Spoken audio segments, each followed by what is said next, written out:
आज बात करते हैं कुछ जौनपुर की मशहूर चीज़ों पे। मशहूर चीज़ में मूली है, मक्का है, इत्र है, गुलकंद है, चमेली का तेल है। और ये बहुत मशहूर था और मैंने अपनी जवानी तक इनका इस्तेमाल देखा है। ये बाज़ारों में मिलते थे, इस्तेमाल होते थे।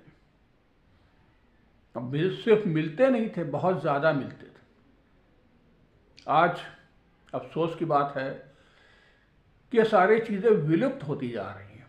सवाल ये उठता है कि जब ये अच्छी चीज़ें थीं तो विलुप्त क्यों हो रही?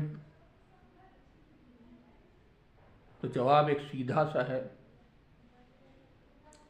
मूली जिन खेतों में होती थी उसकी पैदावार से उतनी कमाई नहीं हो सकती जितनी उसी खेत को, उसी ज़मीन को बेच के कमाई जा सकती।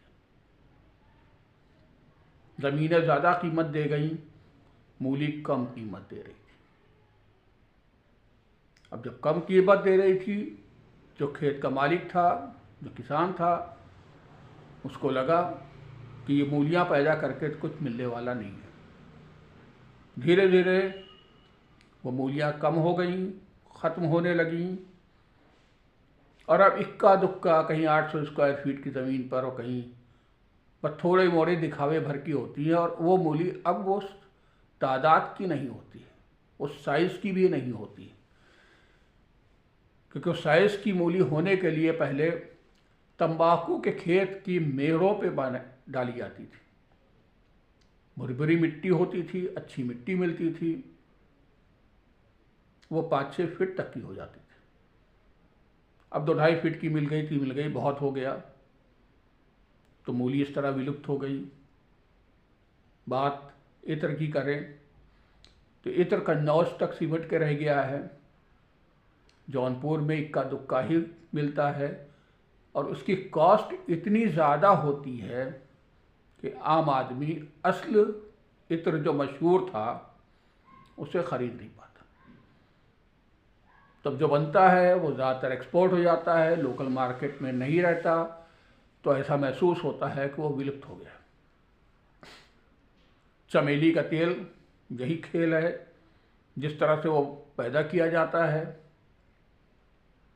तिल के तेल के अंदर चमेली के फूल की एक तरीक़ा है, उसकी लागत भी बहुत आती है। गुलकंद के साथ भी यही खेल है, उसकी लागत इतनी आती है कि आम आदमी नहीं ले पाता है।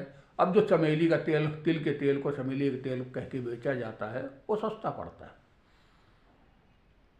तो न चमेली का तेल रहा, न तिल का तेल रहा।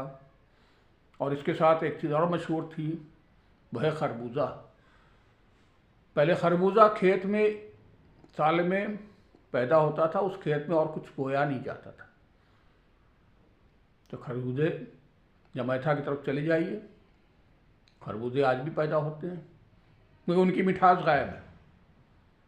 मिठास का गायब हो जाना जौनपुर के खरबूजे की खसूसियत का गायब हो जाना है। और जब कोई खसूसियत ही नहीं रह गई फिर काहे की मशहूर। और ऐसा इसलिए है कि उस खेत में आलू भी बो दिए जाते हैं, दूसरी फसलें भी होती हैं, और उसके बाद जब खरबूजा डाला जाता है तो उसकी फसल में वो बात नहीं आती। तो सब मिलाकर ग्राहक तक, कस्टमर तक ये चीज़ें अब इतनी कॉस्टली हो जाती हैं पहुँचते पहुँचते कि वो इसे बियर नहीं कर सकता, इसके इस्तेमाल करने से परहेज़ करता है और तलाशता ये विदेशों में चली जाती हैं, दूसरे मुल्कों में चली जाती हैं, बड़े शहरों महानगरों में चली जाती हैं। लेकिन जौनपुर में ये चीज़ अवेलेबल अब बहुत ही कम हिस्से में।